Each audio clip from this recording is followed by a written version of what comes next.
Problem 5. The Ilse Koch anachronistic problem. The story is that someone was behind the operation of removing skins and making lampshades from them. A woman named Ilse Koch, the wife of an early commander of Buchenwald, Karl Koch. In reality, she's probably the most cruelly lied about woman in human history. Let's hear what Holocaust documentaries say about her. One of the first things they see on entering the camp is the parchment display. On the table is a lamp with a shade fashioned out of human skin, made at the request of the former commandant's wife, Ilse Koch, a strapping redhead of ample proportions, nicknamed the Bitch of Buchenwald. One of her many hobbies was collecting lampshades, book covers, and gloves made of tattooed human skin from dead inmates. On occasions, she gave orders for new prisoners with interesting tattoos to be reserved for her.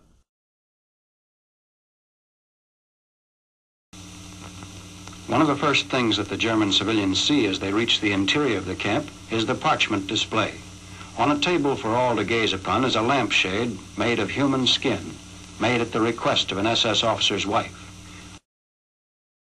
There is an anachronistic problem, though, because Ilse Koch was no longer at Buchenwald by the time the Americans arrived.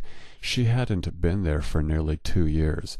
Her husband left Buchenwald in late 1941 to run another camp, and even though Ilse Koch stayed on at Buchenwald a little longer, both were arrested by the SS around July 1943, when an 8-month corruption investigation began that looked into their actions while they were both at Buchenwald.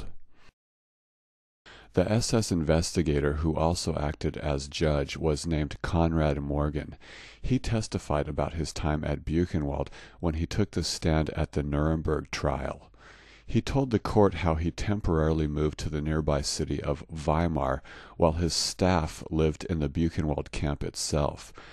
Their investigation did not find tattooed skin or lampshades, but did find that Karl Koch had had 3 or 4 inmates killed. For that, Karl Koch was executed by firing squad on the Buchenwald premises a week before the camp was liberated. Ilse Koch was acquitted for lack of evidence. In other words, Morgen never found items like what's shown here on this table. In David Hackett's translation of the Buchenwald report, we read about Morgen's investigation from another perspective, from the writing of an inmate. Keep in mind that Morgen is at Buchenwald, but he's not investigating the current administration. He's investigating events that happened years earlier, and while he conducts his investigation, Ilse Koch is in a Nazi jail.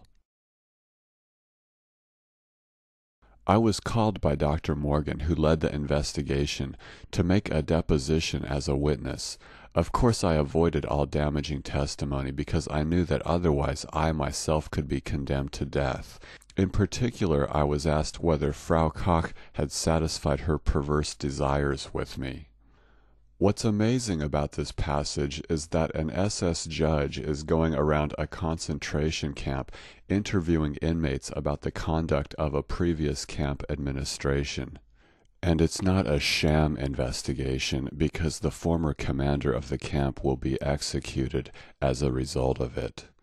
Konrad Morgen's investigation doesn't fit with the mainstream conception of a concentration camp, where torture and beatings happen every day. For instance, just try to imagine Morgen's investigation as a scene in the movie Schindler's List.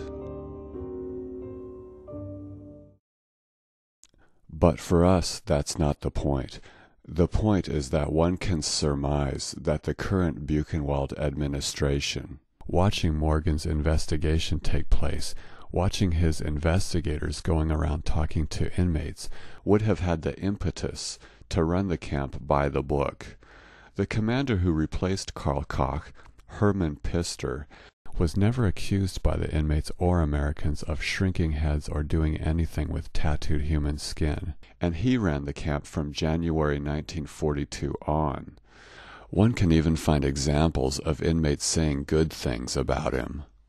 To summarize, to connect Ilse Koch with the tattooed human skin and lampshade on this table, you have to pretend that the last 2 years of the camp's existence never took place. Because Herman Pister was then in charge, and because Conrad Morgan had done an investigation, and because Ilse Koch wasn't even there.